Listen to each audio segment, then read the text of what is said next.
Hey man, you reckon you can learn me how to play them drums? Welcome to Diddles and Beats, the part of this channel where I answer all of your drumming questions. Now, today we're going to be talking about the topic of double bass. I'm not going to be talking about should you or should you not learn double bass. That's not the whole point of this talk.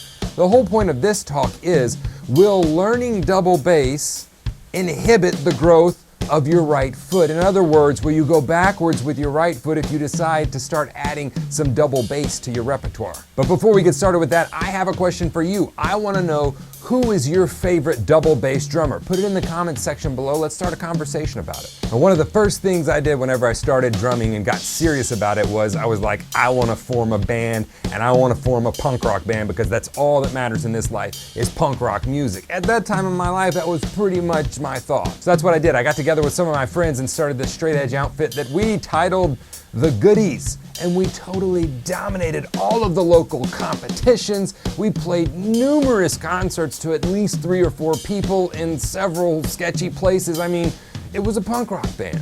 And I determined at that time that I wasn't gonna learn double bass. I was totally gonna do everything with my single kick.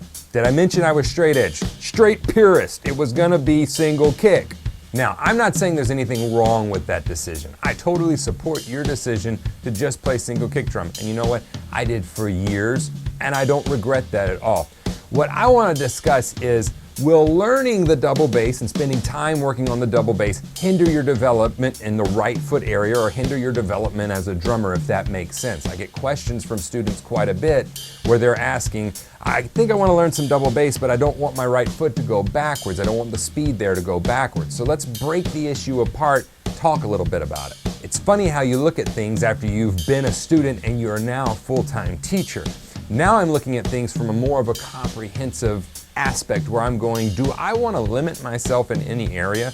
I mean, rumor had it was that Tony Williams, before he died, had started getting into double bass and was looking into the musical applications of it. It's very valid in certain settings. So when I decided to start working on double bass, I said, I don't want to limit my development in any area. And you know what I found out? My left foot was horrible. Even though I'd gone through school and had worked on jazz stuff and was working on putting on the third triplet partial on the second, my left foot was horrible. It was one of the most frustrating experiences I've ever been through as a drummer because everything else was so developed and I had treated my left foot like a red-headed stepchild for so long that it had so much bitterness and angst built up in there against me that it was not going to do anything I needed it to do ever. Eventually with time it starts to catch up with the other limbs. But what I started to notice looking at this now as a teacher is that my right foot was actually developing quicker in some aspects than it had been before. Now why is that? Let's just say you're working on straight 30 seconds with the double bass and you're working on them at 90 BPM. So you're really working on playing 4 measures at a time of 30-second notes in your feet. Well, simultaneously, your right foot is also working on straight 16th notes at 90 BPM. It's just by default. Each foot has to be playing 16th notes for you to equal 30-second notes, albeit they're offset from each other, but the right foot, if you're leading with that, you're practicing straight 16th notes. Let's take this a little further. Let's say you're working on 6-note 30-second note burst at 120 BPM. By default, you're also working on 3-note 16th bursts at 120 BPM. So through working out consistent 30-second notes and 16th notes with my double bass, I also found that my right foot was coming along a lot quicker because I was playing all these consistent patterns and trying to increase my speed at the same time, keeping the consistency and feel there. So to answer the question, will your right foot suffer if you decide to learn some double bass? No. Should you learn the double bass?